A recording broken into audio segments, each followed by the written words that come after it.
There is a building in Mansfield, Ohio that does not look like what it is. It rises from the flatlands with Gothic spires and castle towers, its limestone facade stretching nearly the length of a city block, its silhouette against the Ohio sky belonging to a cathedral or a fortress, or something dreamed into existence by a man who believed that beauty could change people, that the right walls, windows, and soaring architecture could reach inside a broken human being and remake him.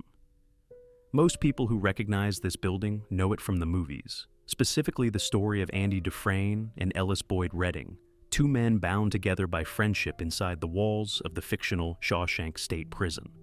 To hundreds of millions of people across the world, this building is a symbol of hope, of endurance, and the unbreakable thing inside a person that no institution, no matter how brutal, can fully destroy.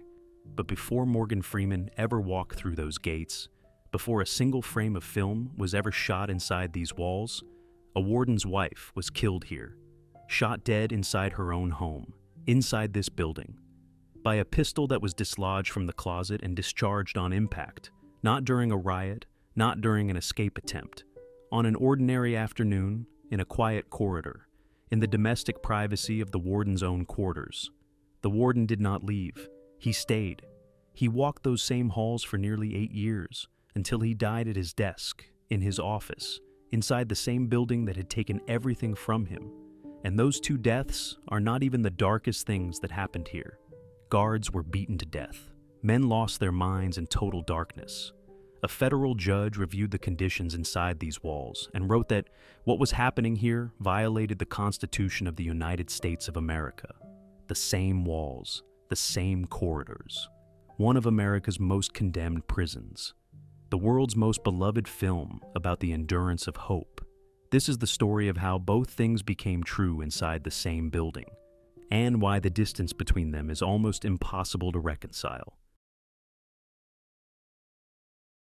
Chapter 1. The Castle Built on Good Intentions. To understand what the Ohio State Reformatory became, you first have to understand what it was trying to be, and the world that decided to build it.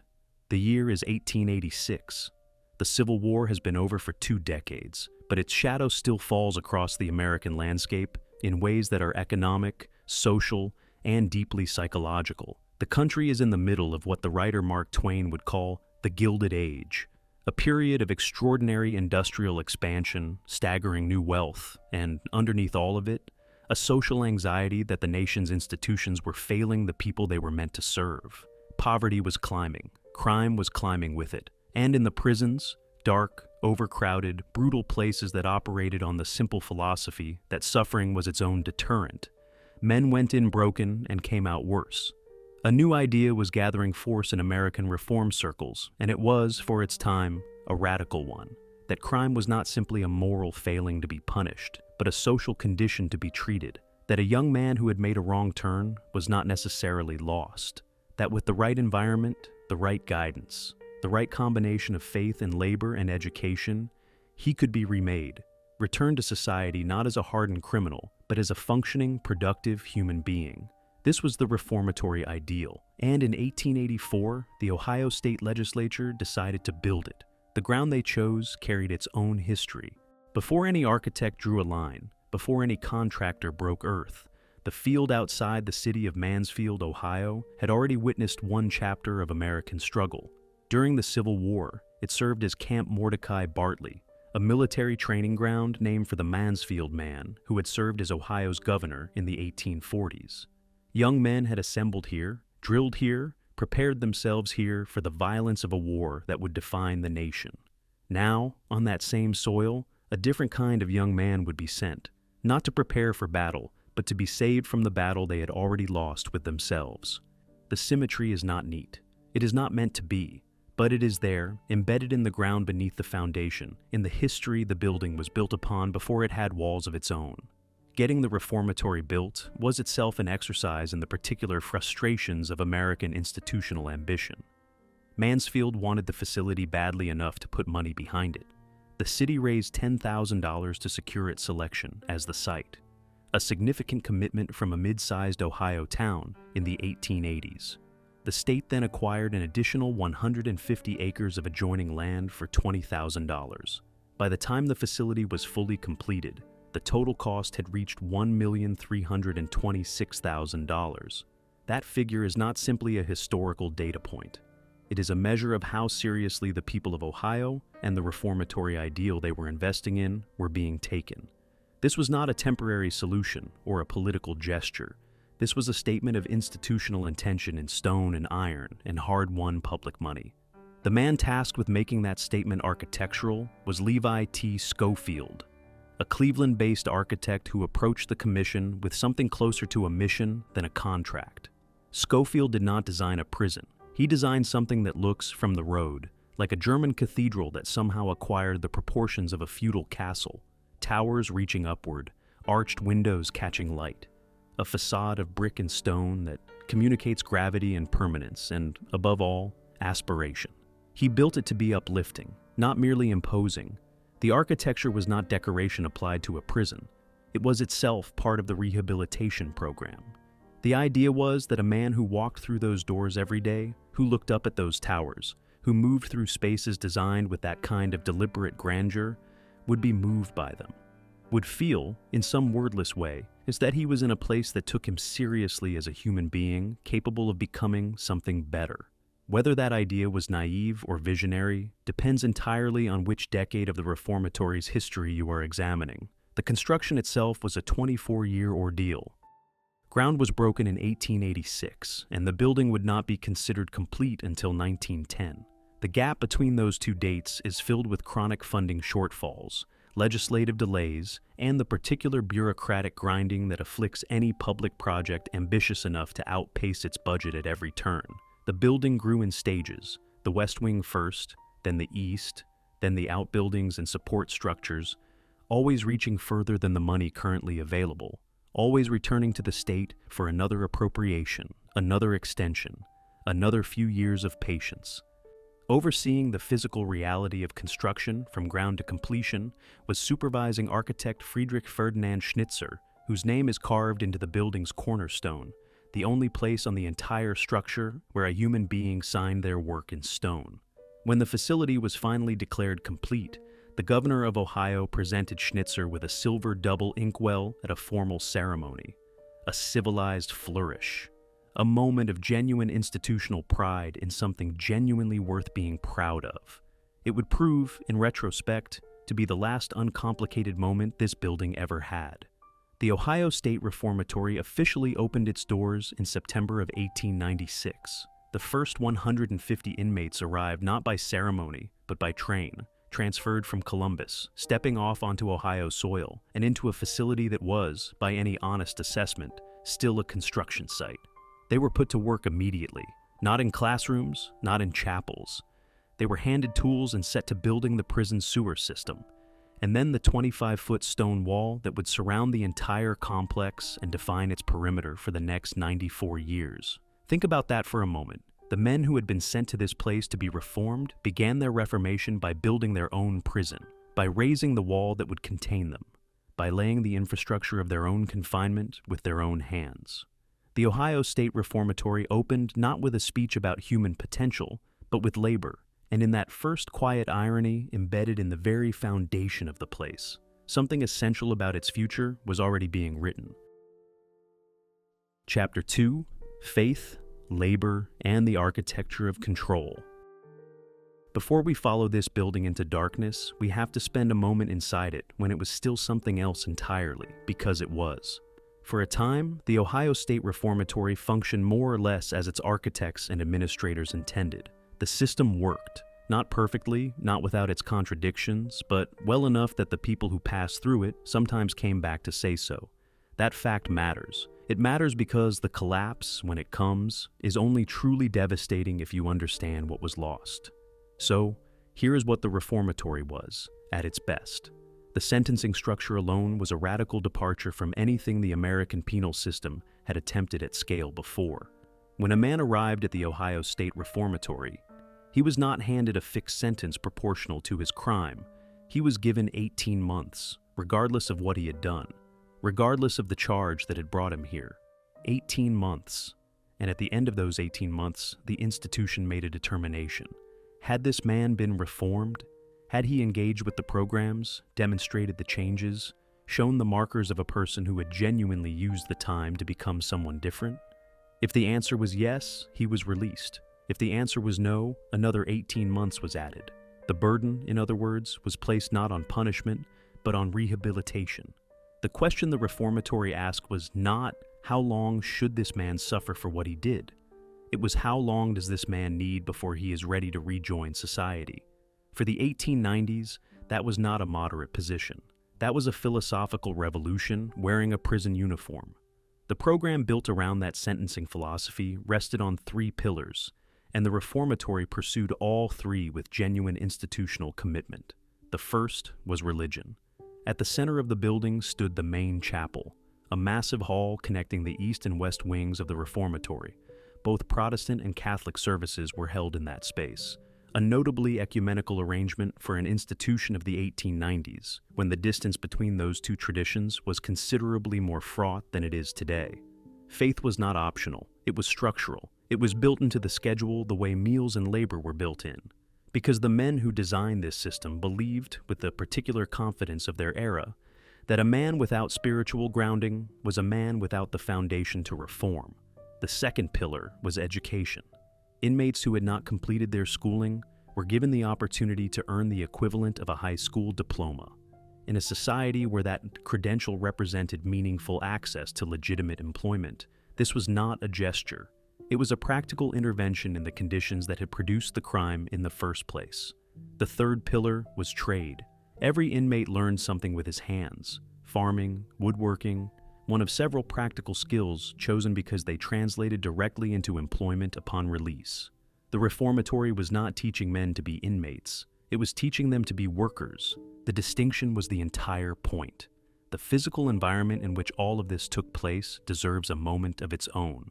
The east cell block of the Ohio State Reformatory rises 6 tiers high. 6 full stories of steel and iron reaching toward the ceiling of the largest freestanding steel cell block in the world. That record stands today. It is an almost incomprehensible scale when you stand inside it, the kind of vertical space that makes a person feel simultaneously small and somehow included in something vast. And yet, each cell in that block was equipped with its own sink and its own toilet, private facilities, individual sanitation. In the 1890s, in an American prison, that was not a standard expectation. That was a luxury. The scale of the East Cell Block was designed to awe, to communicate the weight and seriousness of the institution. The individual amenities were designed to preserve something else: the basic dignity of the person inside the cell. Both choices were deliberate. Both were part of Schofield's vision of a building that treated the men within it as human beings capable of improvement, not animals to be warehoused. The reformatory also operated as a largely self-sufficient ecosystem, its own power plant generating electricity for the facility, a working farm, and workshops manufacturing goods for other state institutions. It was designed to model productive society in miniature, to give a man the experience of living inside a functioning, ordered community, so that when he left, the shape of that life would not be entirely foreign to him. And then there is this detail, the one that is hardest to hold on to once you know what comes later.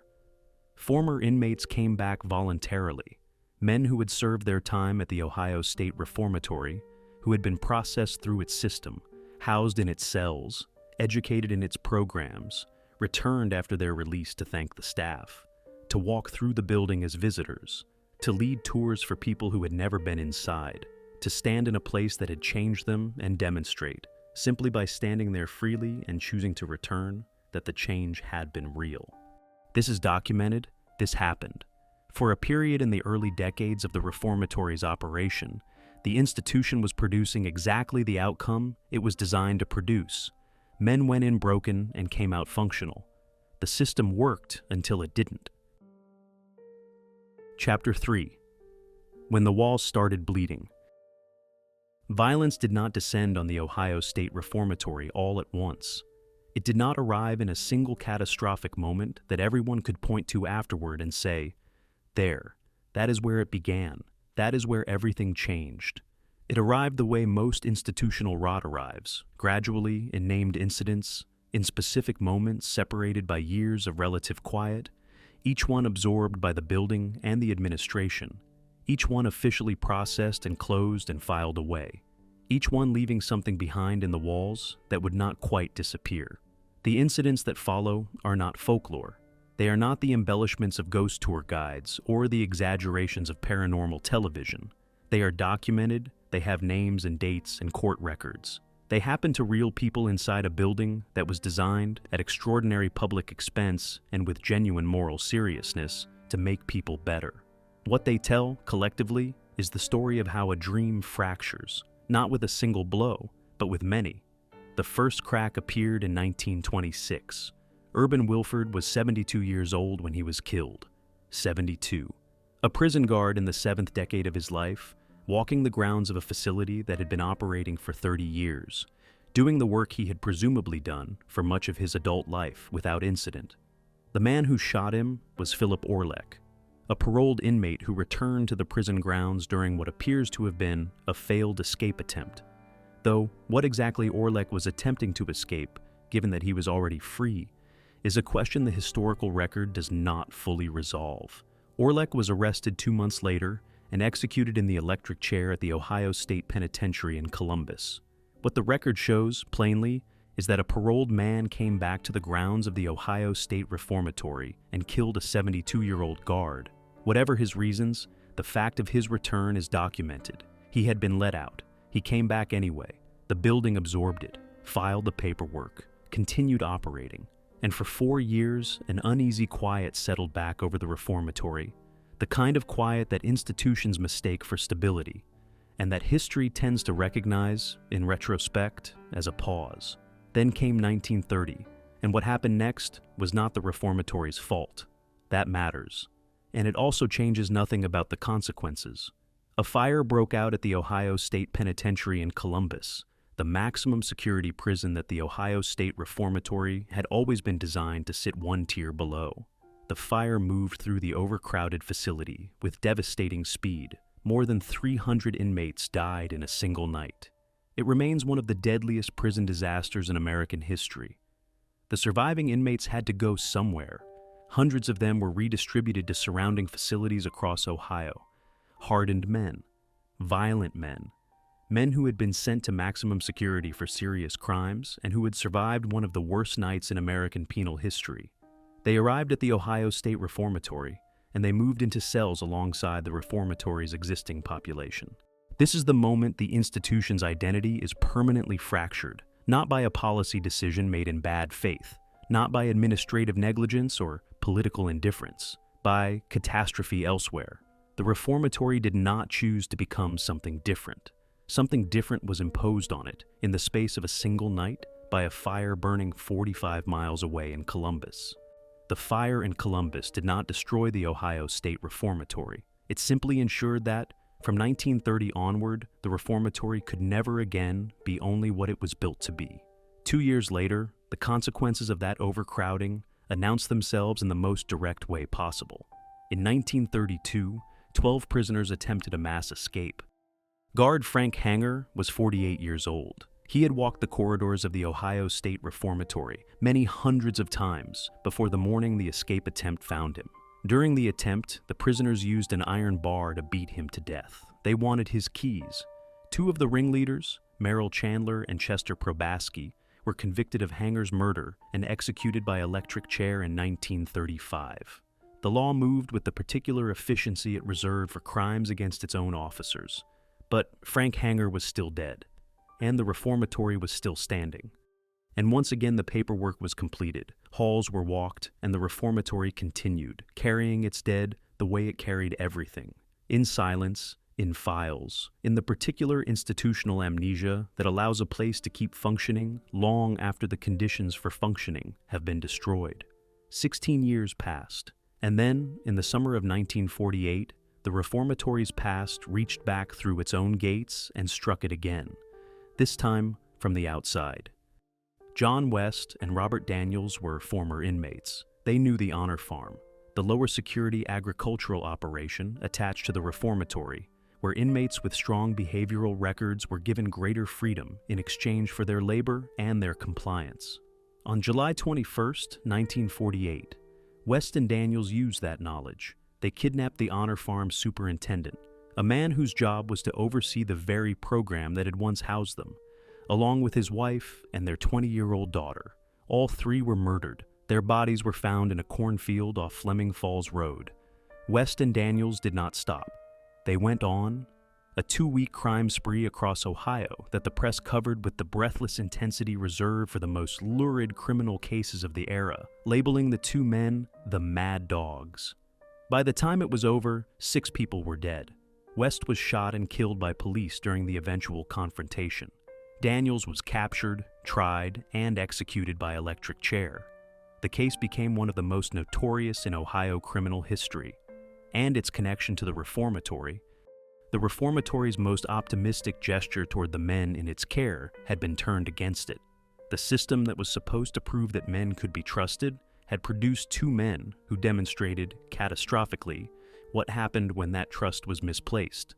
By the time the 1940s drew to a close, the Ohio State Reformatory had accumulated its dead the way old buildings accumulate damage, gradually, visibly, in ways that can be patched over but never fully repaired. Over 200 inmates died within the walls of the Reformatory across its operational lifetime.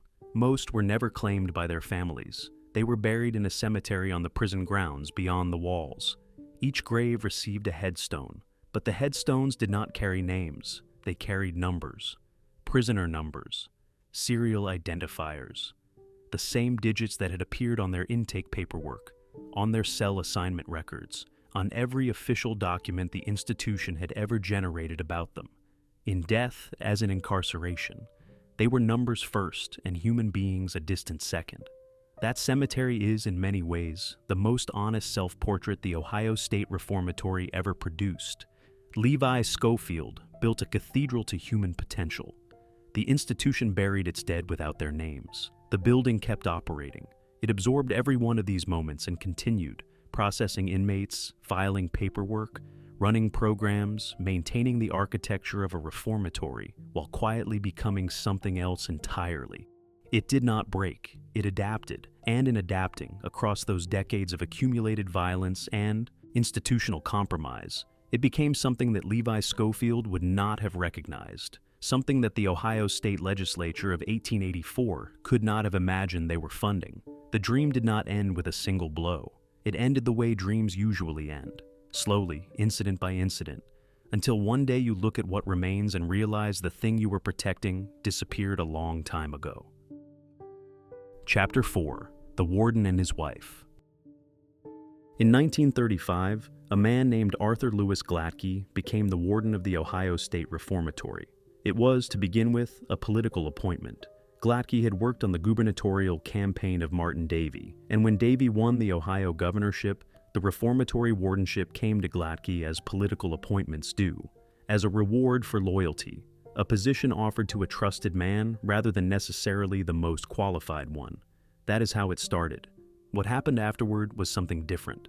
By every available account, from institutional records, from the recollections of staff, from what can be reconstructed of his tenure across 24 years, Arthur Glatke grew into the role with something that looks from this distance like genuine care. He was not a reformer in the grand ideological sense. He did not arrive with manifestos or transformation programs or the burning conviction of a man who believed he could single-handedly restore the reformatory to its founding mission.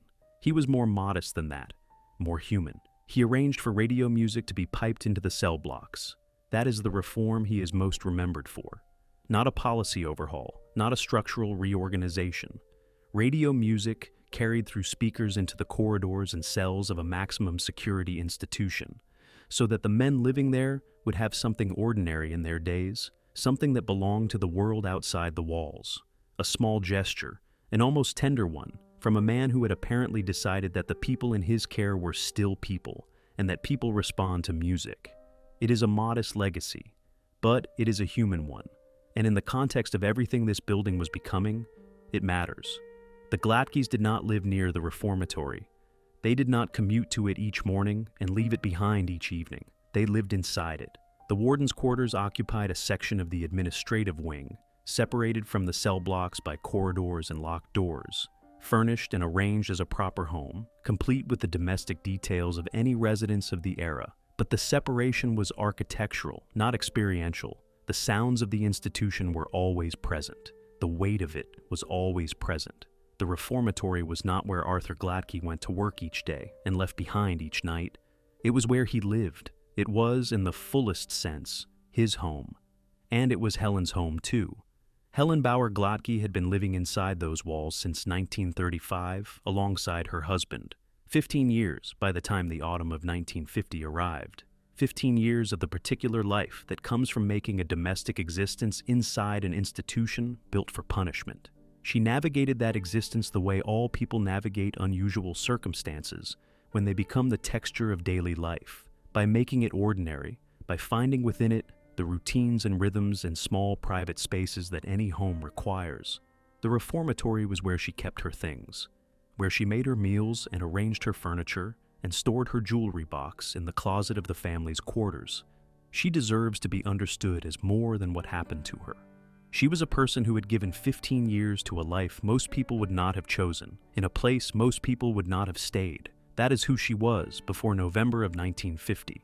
The precise sequence of what happened that November afternoon exists in the historical record in slightly different forms depending on the source. What the accounts agree on is this. Helen was in the family's quarters, in the closet, retrieving her jewelry box. A pistol was dislodged as she moved it. The pistol fell. It struck the floor. It discharged. Helen Gladkey was shot inside her own home, inside the reformatory.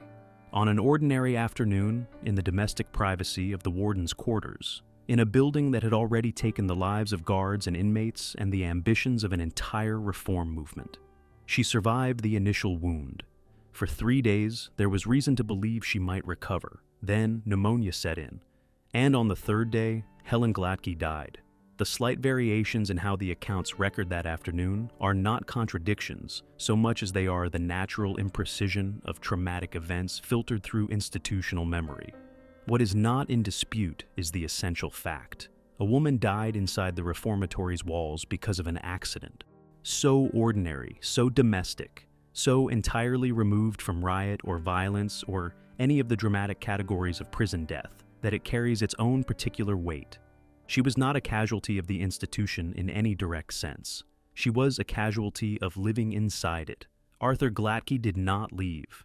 On February 10th, 1959, Arthur Lewis Gladkey suffered a massive heart attack in his office. He died at his desk. The reformatory took him too. 24 years of service. A wife lost inside the building. A man who stayed anyway, who kept walking those corridors and sitting at that desk and piping radio music into cell blocks long after most men would have found a reason to leave, and who died there, at his work, in the institution that had been his entire adult life. They are not a ghost story. Arthur and Helen Gladkey resist that framing. They are something more demanding than a ghost story. They are the human cost of total institutional commitment. Two people who gave the full, unqualified measure of their lives to a place that asked everything of them, and in the end, preserved nothing of either one. The building is still standing, but the Gladkeys are not. Chapter 5. Systemic Collapse and the Maximum Security Era.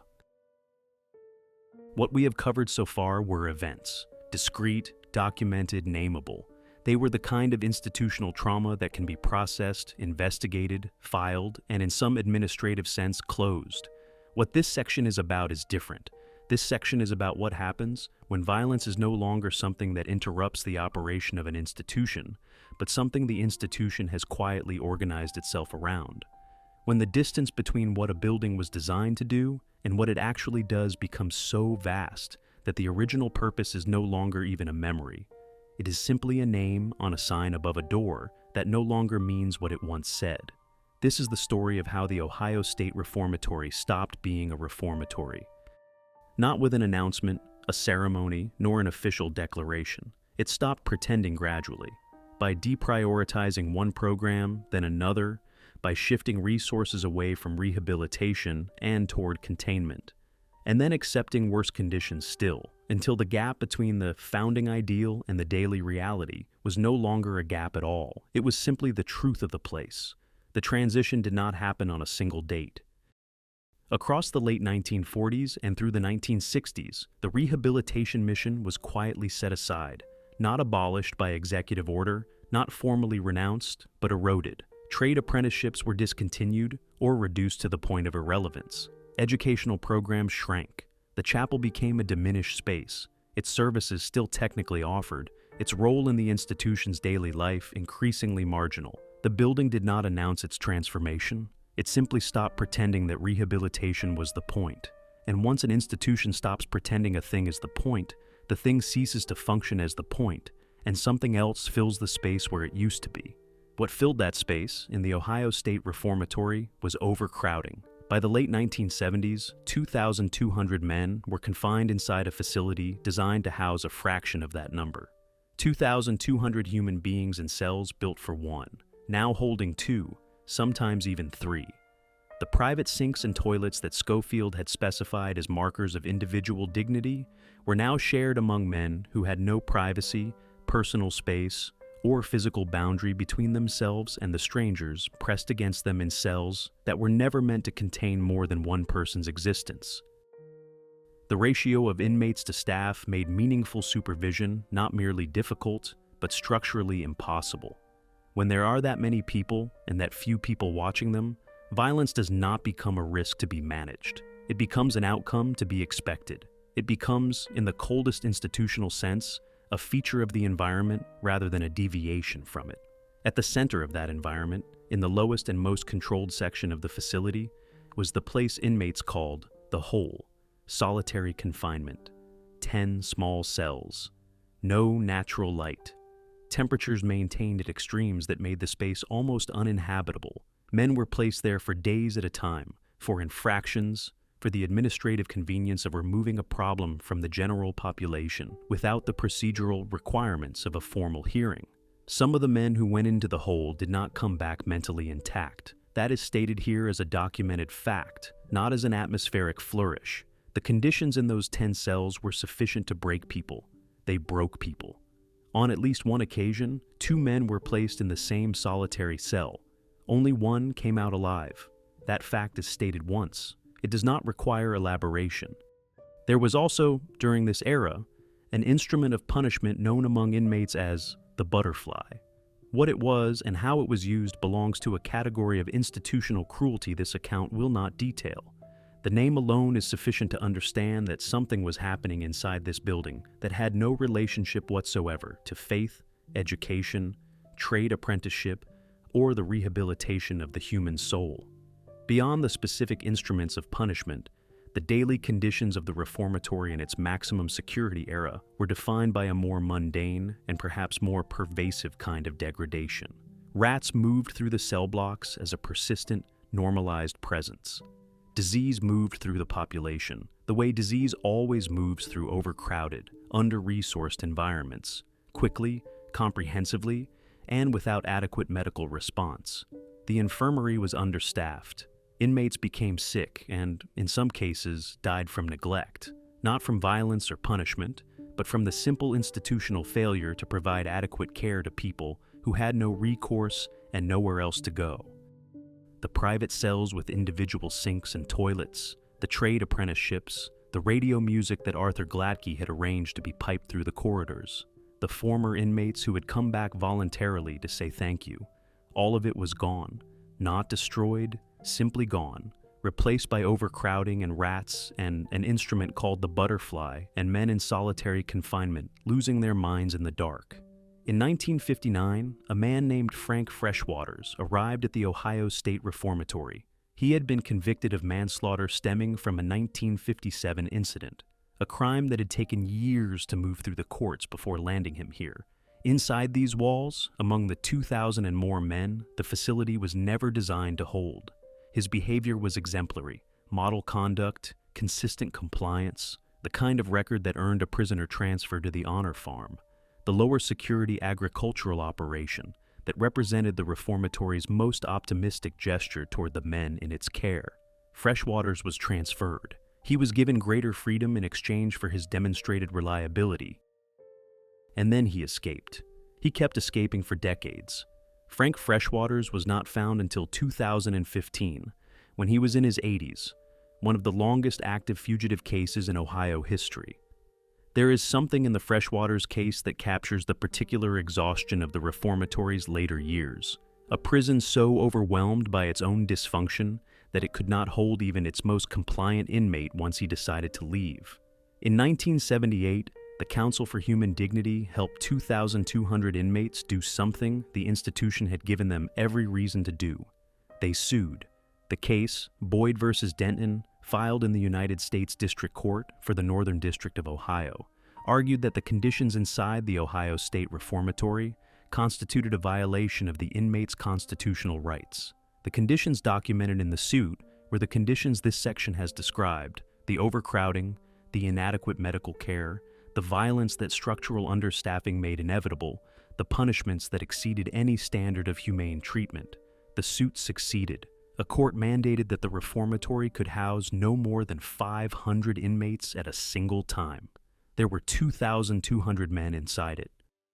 The institution had been breaking the law almost as comprehensively as any of the men it had been charged with rehabilitating. The building that Levi Schofield designed to inspire spiritual rebirth, that the Ohio State Legislature funded as a monument to the reformatory ideal, that Arthur Glatke administered for 24 years, with what care he could manage, the building was, by 1978, a documented violation of the Eighth Amendment. The lawsuit was not an ending. It was a signal, the clearest possible signal that what was happening inside the Ohio State Reformatory could not continue, and that the legal and institutional reckoning it had been avoiding for decades was no longer avoidable. That reckoning would take another 12 years to arrive in full, but it was coming. Chapter 6. Federal Judgment. In the early 1980s, a federal judge came to look at the Ohio State Reformatory. His name was Frank J. Battisti, District Judge of the United States District Court for the Northern District of Ohio. He came not as a visitor, not as a tourist, not with the detached curiosity of a man examining a piece of history. He came as the authority of the United States federal court system, tasked with determining whether what was happening inside this building was consistent with the law of the nation. He examined the same cell blocks that had once been held up as a model of humane incarceration. He reviewed the conditions that this account has described across the preceding sections: the overcrowding, the violence made structurally inevitable by the ratio of inmates to staff, the solitary confinement cells maintained at extreme temperatures with no natural light, the disease, the neglect, the instruments of punishment that had no name suitable for a building that still carried, on its official records, the word reformatory. And then he made his findings. The overcrowding, the violence, and the neglect at the Ohio State Reformatory, Judge Battisti found, constituted cruel and unusual punishment. Those 4 words are not administrative language.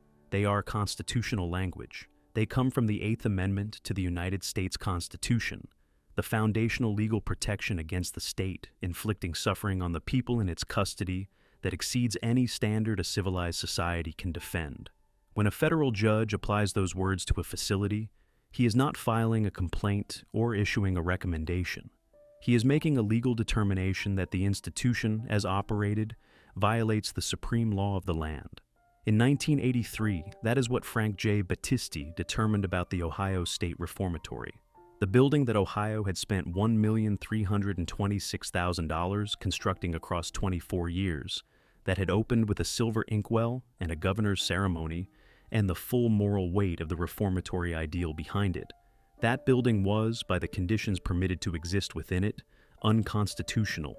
The result was the Boyd Consent Decree, the formal legal order requiring the Ohio State Reformatory to cease operations as a correctional facility by the end of December 1986. The closing date did not hold. Construction of the replacement facility, the Mansfield Correctional Institution, built to the west of the old reformatory on the land where the yard and the outbuildings and the power plant had once stood, moved more slowly than the court's timeline required. The deadline was extended, then extended again. On December 30th, 1990, the last inmate walked out of the Ohio State Reformatory. The following day, the facility officially ceased operations as a correctional institution. 94 years from the September morning in 1896, when 150 men arrived by train from Columbus and were handed tools and set to work building their own walls, to the December afternoon, when the last man walked out and the doors were locked behind him for the final time. What was left behind was this. Most of the outbuildings were demolished in the years following the closure. The 25-foot stone wall that the first inmates had built with their own hands in 1896 was torn down. The yard where inmates had worked and walked and served the decades of their sentences was cleared to make room for the expansion of the new correctional facility next door. The main building was left standing, paint peeled from the walls in long, curling strips, exposing the stone and plaster beneath. Steel rusted in the cell blocks. Windows broke and were not replaced.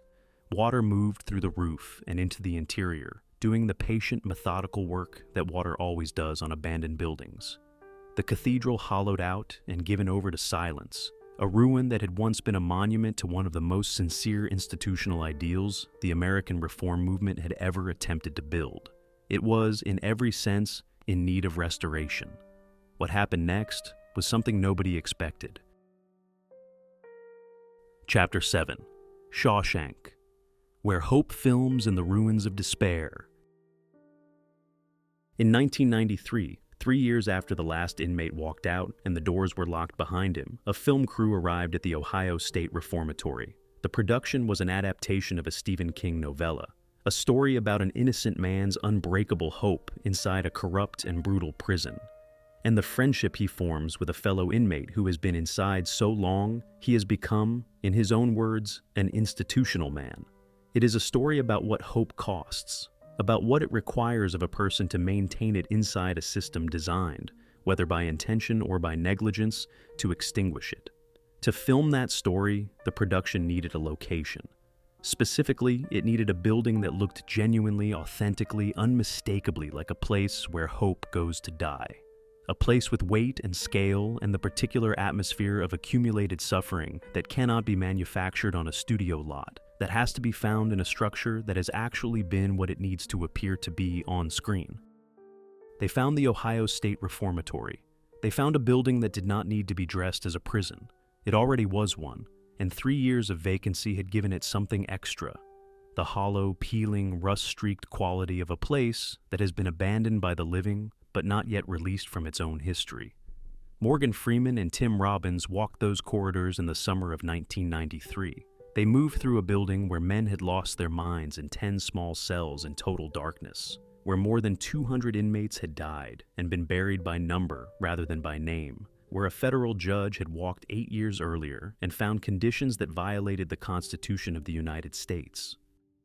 None of that is visible on screen, but it is there, in the walls, in the iron, in the stone, in the particular quality of light that falls through windows in a building that has witnessed that much and is still standing. The specific filming locations carry their own weight when you know the history attached to them. The warden's office in the film is the same office where Arthur Lewis Glatke suffered a massive heart attack on February 10, 1959, and died at his desk. The building's exterior provides the sweeping establishing shots that make Shawshank State Prison feel monumental on screen. The long approach, the Gothic towers, the facade that communicates inescapability without a word of dialogue. The officers' quarters were dressed as civilian apartment interiors for scenes set outside the prison. The production moved through the building, repurposing its spaces, finding in each room and corridor the visual language it needed to tell a story about imprisonment and the human refusal to be fully imprisoned. It did not have to work hard. The building had been telling that story for 94 years. The Shawshank Redemption was released in September of 1994.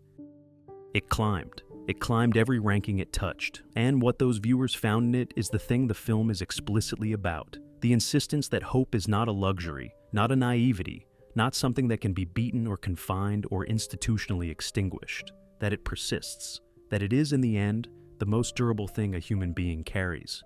They found that story inside the Ohio State Reformatory. The Mansfield Reformatory Preservation Society was founded in 1995, the year after the Shawshank Redemption found its audience and began its ascent. The society formed with a specific purpose: to save the Ohio State Reformatory from demolition, to preserve the main structure against the decay that years of vacancy had accelerated, and to turn it into something the public could access and engage with. They reportedly acquired the building from the state of Ohio for $1. The state donated the dollar back. A building that a federal court had declared unconstitutional, that had been ordered closed as a violation of the Eighth Amendment, that had been abandoned and left to rust and peel and deteriorate on its Ohio hillside, was saved from demolition by a movie about the endurance of hope, and by the people who loved that movie enough to want the place where it was made to still be standing. Today, the Ohio State Reformatory is open to the public year-round. Guided tours move through the filming locations with the detail of a director's commentary, the warden's office looking as it did during production, the cell blocks open for examination, the exterior unchanged from the establishing shots that made it one of the most recognizable prison facades in cinematic history. The people who come arrive for different reasons. Some come for the film, some come for the history. What they find when they arrive is a building that has been, in documented historical sequence, every one of the following things: a Civil War training ground, a reformatory built on the most sincere ideals of the American progressive movement, a maximum security prison defined by overcrowding and documented cruelty, a building condemned by a federal court as unconstitutional, a film set, and a museum. It has never been only one thing. It has always been all of them. Chapter 8. The Tale Left on the Walls. It is still there. That is the first thing worth saying about the Ohio State Reformatory as it stands today. Not as a prison, not as a condemned facility, not as a ruin, but as a place that refuses every category you try to put it in and simply continues to exist on its hillside outside Mansfield, Ohio. People arrive with cameras and questions and, in many cases, with a copy of a film they have watched so many times they can recite it. They leave with something they did not entirely expect. That is what the building does. It has always done it. It did it to the men who were sent there against their will, and it does it now to the people who come voluntarily. And the mechanism is the same in both cases. The building gets inside you in a way that the experience of simply visiting a place should not, and it stays there. What do you do with a building like this? It was designed by a man named Levi Schofield, who drew a cathedral and called it a prison, who believed that the right architecture could reach inside a damaged human being and begin the work of remaking him. It was built on ground where young men had once trained for war, on soil that had already absorbed one chapter of American violence before the first foundation stone was laid. It opened with faith and labor and a silver inkwell presented by a governor who believed he was funding a solution. It closed with a federal court order declaring that what had been permitted to happen inside it violated the Constitution of the United States. Between those two moments, it held more human suffering than any building of its size and stated purpose should ever have been allowed to contain. And then there is the paradox that this entire account has been building toward, the one that cannot be resolved, only acknowledged. This building held real suffering, endured by real people, documented in court records and federal findings, and the numbered headstones of a prison cemetery. And this building also held the production of a story that has brought genuine solace to more people than almost any other story ever committed to film. A story about hope, about the thing inside a person that survives what institutions do to them, about friendship and endurance and the unbreakable conviction that the world beyond the walls is worth reaching. Both of those things are true. Neither one cancels the other out. That is what makes it unlike almost any other place in America. The Gothic towers are still visible from the road. The East Cell Block still holds the world record for the largest freestanding steel structure of its kind. The warden's office still looks the way it did when the cameras were rolling in, 1993. The prison cemetery is still there, beyond where the outer wall once stood, its numbered headstones marking the places where men were laid into Ohio ground, without their names. 94 years of human lives passed through this building. It is still there. It does not ask you to forgive nor celebrate it. It does not resolve into a lesson, a warning, or a symbol of any single thing. It simply stands and waits for the next visitor to walk through its doors and find, somewhere inside its walls, whatever it is they came looking for. Most of them will find something else entirely. That is what this place does. That is what it has always done.